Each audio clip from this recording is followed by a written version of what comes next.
un capital humano como tal. Si bien estamos dedicando horas cada domingo, no creo que esto tienda a ser solamente denominarse en esa restricción de capital humano.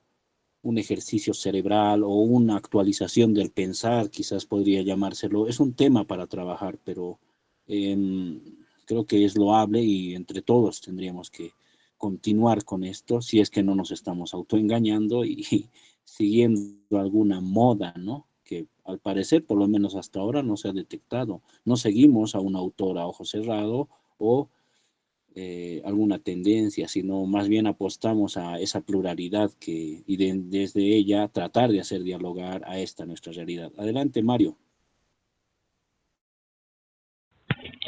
Ok, muy buenas noches. Bueno, quisiera volver sobre el tema que mencionaron de el uso de inteligencia artificial como como algo bien visto, ¿no? Por ejemplo, creo que se mencionó a que el licenciado Iván Salazar utiliza la inteligencia artificial en su enseñanza y bueno, yo lo criticaría esto desde el punto de vista de que la inteligencia artificial eh, ya está, hasta hay estudios y demás, de que no, no ayuda a la creación de pensamiento crítico. Se puede ver en las nuevas generaciones que les cuesta bastante articular sus ideas. Es decir, cuando usamos la inteligencia artificial, solemos tener una lluvia de ideas y la ponemos a la inteligencia artificial y ésta no los articula por nosotros. Ese es el problema, que si nos acostumbramos al uso de este tipo de herramientas, la creación de pensamiento crítico, la capacidad de articular nuestras propias ideas en ideas más complejas, la estamos perdiendo poco a poco.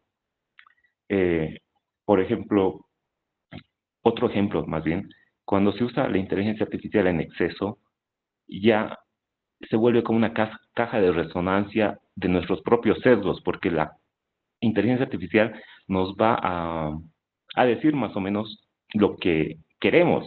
Se vuelve como ese tu amigo marxista, tú eres marxista, entonces van a apoyar el marxismo y no va a haber la generación de nuevas ideas.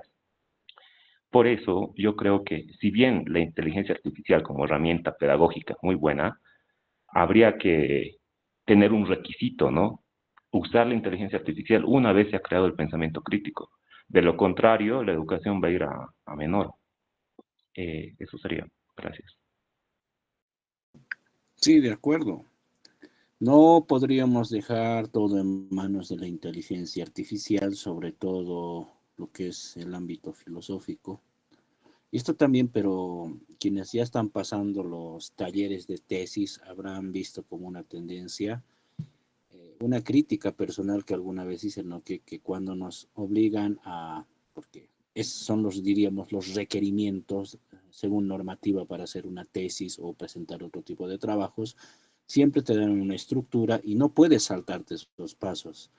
Esta llamada burocracia académica que te impone normas APA, una formalización con distintos trámites, pasar ciertos filtros para que recién después de ello puedas defender lo que es tu tesis, que más tendería a ese maquillaje y ese fondo estético, ¿no? Es ver solamente que todo esté bien estructurado, ordenado, tenga una mediana idea de lo que está haciendo y bueno, sobre esa base ya, si el fondo de verdad de la cuestión es significativo o no, pasa a segundo plano. Entonces, ¿en qué queda la investigación? En solamente presentar un producto medianamente maquillado por la inteligencia artificial, dejando de lado el aporte sustancial de iniciativa acerca mucho más de la realidad boliviana, queda en segundo plano. ¿Cómo es que, pero muchas veces nosotros nos comemos el cuento, lo desarrollamos y desarrollamos esa dependencia del academicismo, de esos permisos, que por último se traducen en financiamientos cuando ya vas a buscar un mercado laboral o incluso quieres desarrollar alguna cosa interesante, bueno, necesitas de cierto apoyo, si no es de financiamiento, aval o algo para ya desarrollar este tipo de iniciativas. Anatoly, ¿estabas levantando la mano o que noto que la bajaste, pero no sé si quieres aportar?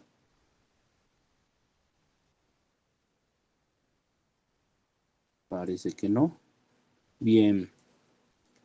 Bueno, como notarán, estamos poco a poco matizando, dándole más aires a esto de lo que se ha llamado la filosofía en la UMSA. Resulta, pero que el tema no acaba acá, ¿no? El tema no, incluso como alguno de los compañeros mencionó a modo de escritura, este sentido que tendría la filosofía o no dentro de nuestro contexto resulta muy polémico. Nos llevaba a esas clases que en filosofía latinoamericana recordamos, este versus que hubo entre la filosofía universal y la filosofía americanista, de decir que sí se podía o no se podía generar filosofía desde estas latitudes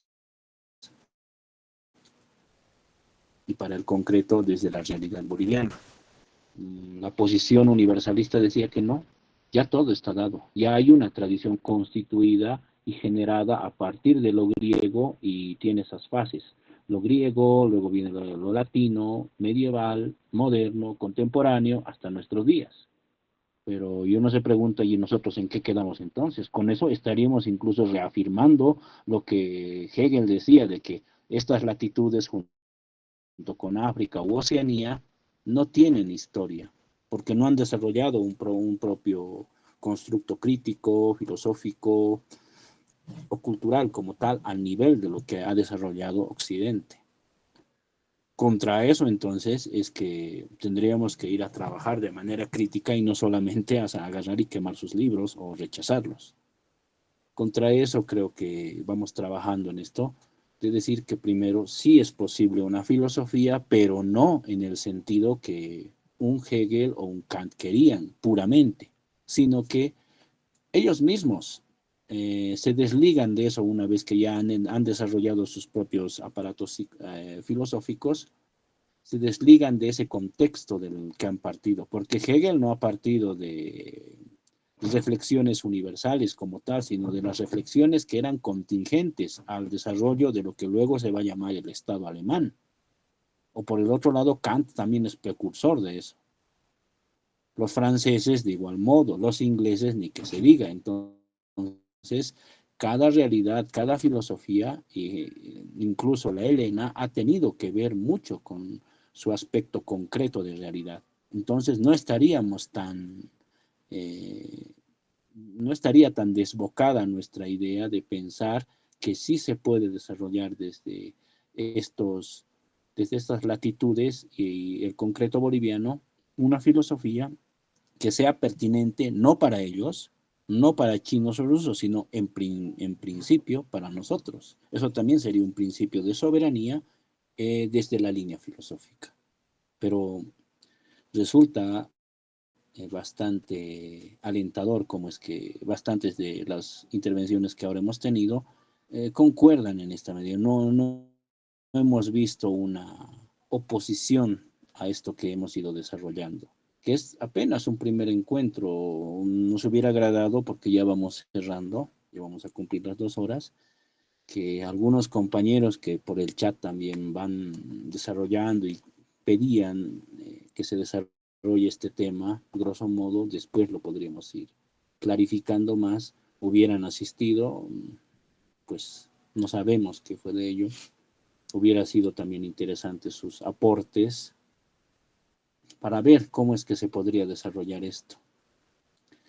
Otro punto que quizás no se ha actualizado, no se ha tocado ni siquiera ni por si acaso en estos cursos que estamos teniendo de diplomado, por citar un ejemplo, es el desarrollo que ya desde principios debe ser los años 80, 90 y en el 2000, ni qué decir, de los think tanks, los tanques de pensamiento que no responde ni siquiera solamente a un país como tal, sino a entidades, vamos a llamarlas de inteligencia, dentro de cada país. El Pentágono, lo que es la CIA, el FBI, por citar ejemplos de Estados Unidos, cada uno tiene versiones propias de think tanks, de tanques de pensamiento que van desarrollando en función de esos países, más allá de sean o no conspiranoicas, pero trabajan en esa función. Y acá